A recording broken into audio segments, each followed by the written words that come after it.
Hello ladies and gentlemen, my name is BobLyn aka PabLoon, and I have a pretty nice video for you guys. So in patch 6.2, wargaming were very nice to a bunch of ships that definitely needed some love. Goliath and the British heavy cruiser tech tree definitely got some great buffs with the changes to their heals, with the unique heals. They are insanely good. And along with that, the Alaska and the Congress were lucky enough to get some buffs. And this clip I have here for you guys is from a ranked game I had, where we are just pushing into sea, and we got a Dmitry Donskoy, a Rune, and a Yugumo here. This is not the main game I want to show, but I'm showing this clip because I want to demonstrate how good Alaska is now. So we got this Rune coming up here, and he's for some reason showing full broadside. I don't think there's a lot of players that expect Alaska to be good now. But the buffs are an increase to range, like almost 1.5 kilometers increase in range. It's pretty great. And then you also get a minus 14% dispersion. So these guns are actually great now. I mean, these guns are, I won't lie, they are amazing. I've gotten Citadel Crisis consistently on battleships, tier 10 battleships even. I've devastated cruisers, I have knocked out carriers. This thing is a monster now, and I am very glad I sunk it all those hours into this ship after it got buffed, because now it is, well, it's a menace for me. It's like one of my best ships at tier 9. And I'm going to show my stats and tell you guys how it was before the buffs, and yeah, you're going to see how they are. And so we're going to take out this Rune here. He's had a game. He kind of straight-lined it. I will say he wasn't maybe the smartest tactician, let's put it that, but still, you saw the demonstration of how good these guns are. And now we got a Donskoy pushing up, and well, same story with him. He is a cruiser, and the Alaska is a cruiser hunter, guys. Remember that.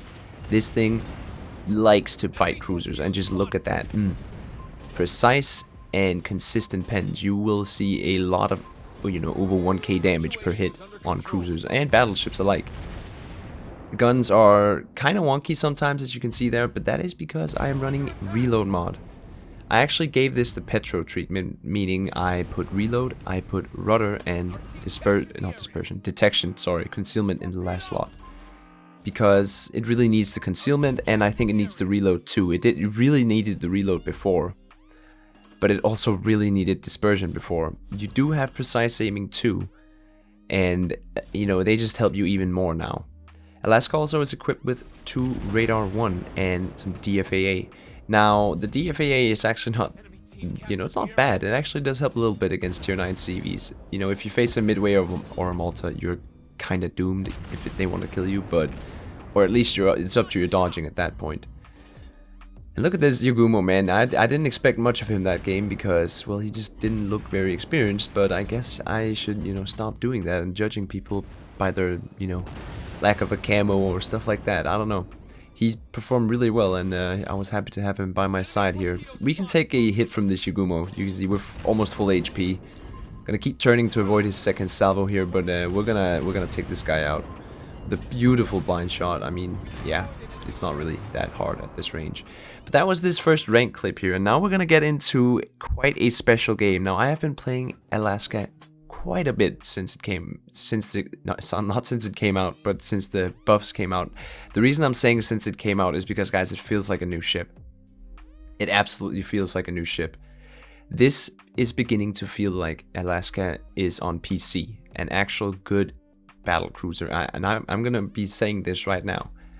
This is my favorite battle cruiser at tier 9. It just became my favorite battle cruiser at tier 9, and it's just purely based on performance. It is so consistent now. It is good at long range, it is good at brawling, it is good at supporting your team. There's nothing this thing can't do. And even now, in a full tier 10 game, if you guys didn't see the teams, I am the only tier 9 in this game, guys. The only tier 9. Matchmaking is, of course, like you guys know, I think matchmaking is really bad right now. And this is another example, but I guess it's one of the gambles you take of playing at tier 9, so you can't really be mad at that. But still, Alaska can handle this now. And I'm not even running a legendary commander. I'm running what's his face? Jesse Oldendorf, I think, yeah, I know his name is Oldendorf, but I don't have the good skills. I'm not level 11 or 12 with the guy yet. So it's just a purely normal commander, no armor piercing plus or anything like that. And it is amazing at taking out stuff like Jinans. Now, granted, this Jinan is, you know, almost bow in, and we don't do that much damage yet here, but you can just see the difference in the guns with the precise aim here, guys. Just notice that dispersion there. It is some good dispersion we got now. We even get him in the smoke while he's trying to perform his turn, and I'm waiting for him here to pop out.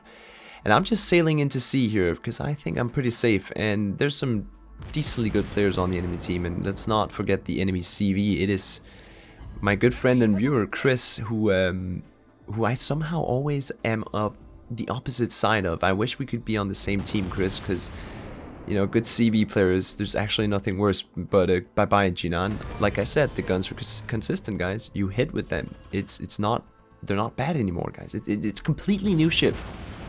And we're gonna take on this Black Republic here, and my plan was just to push on down this flank, and look what spotted it, you know, completely in front of me. It's a Somers who must have been out of torps because he only fired one, and I had not noticed this guy. I had no clue he was there. He probably smoked up while I was tunnel visioned on Republic, but luckily he is actually leaving the scene. I do have a gearing with me, and thank God for this gearing, because when a gearing, or any DD for that matter, decides to help his cruiser because he pushed up with him, things just become a lot easier, guys. Watch and learn.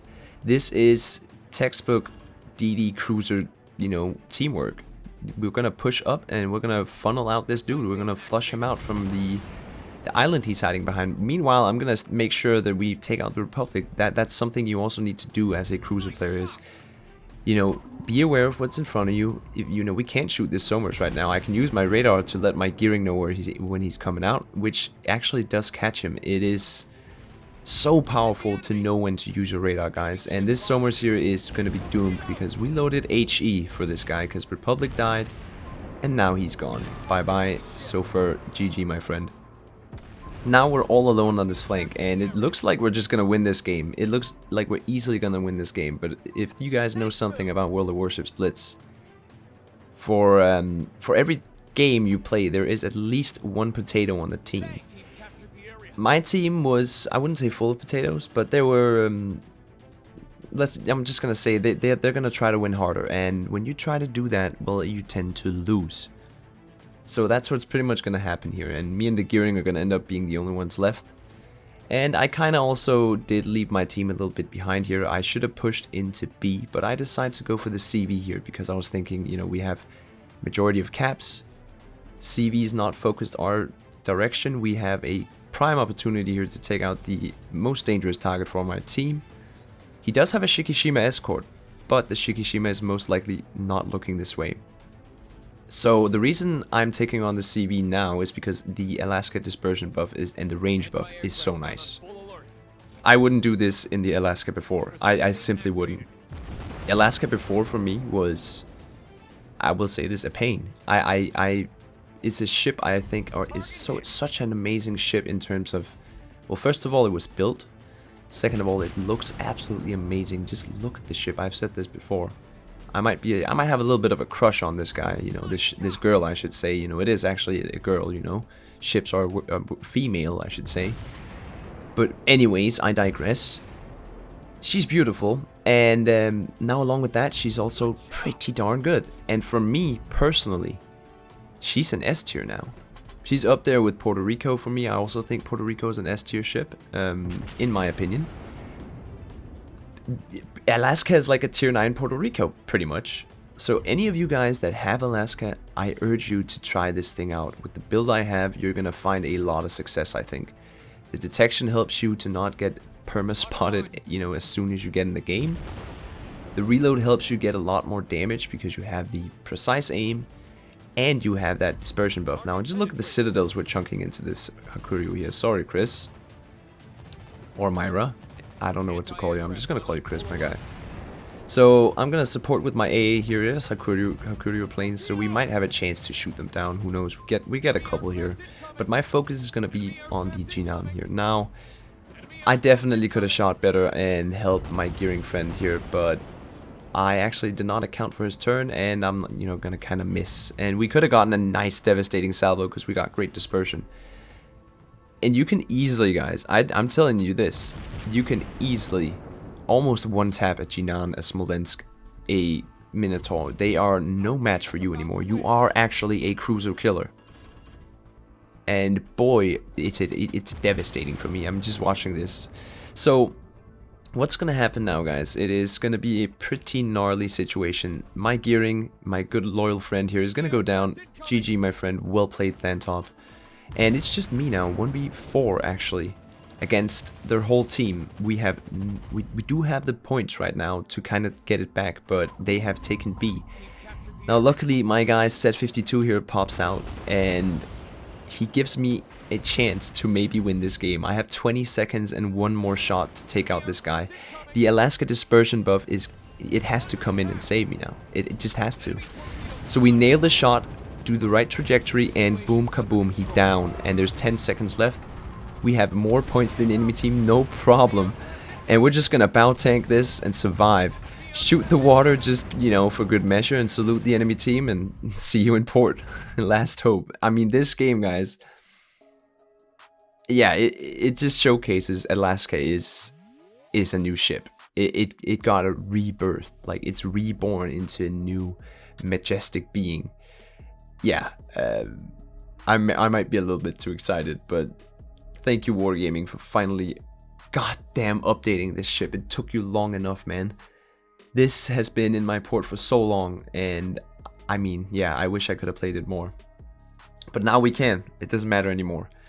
Anyways, I'm gonna move on to the build here. So we're just gonna take a look at the Alaska. I'm just gonna let you guys take a good look at this beautiful ship in the New York port. I was trying to find something that had, you know, snow, and that's only the London port.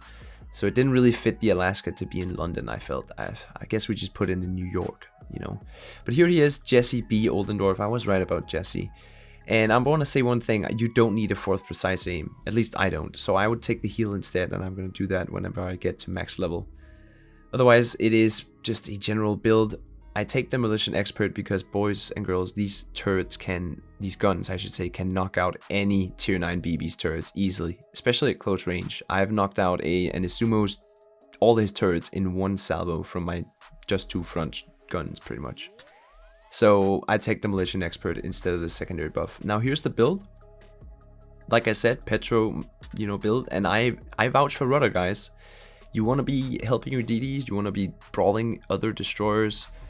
You want to be, you know, up close and personal with BBs. You want to be able to quickly change your angling so you minimize the damage. And then you take detection and reload for that increased stealth and the increased DPM. Now a quick look here onto my Alaska stats, because I want to tell you guys, when I started, you know, before the buff, it was a 40% win rate. My Alaska now is a 55% win rate, as you can see, with 129 battles. And just look at my destruction ratio, 1.70. For me, that's very low, so I need to improve this. And my MVP rate, 60%, 54k average damage, enemies destroyed. So at least I have a positive KD, but I can tell you that that Kraken is definitely from my, you know, playthroughs after the buffs. So we are rounding the end of the video, and I just wanted to say thank you guys for watching. If you are interested in playing the Alaska, I definitely recommend the rudder. But if you do prefer propulsion, go with propulsion. If you do run the rudder mod, be aware that your stopping is a way longer, you know, your stopping range takes longer.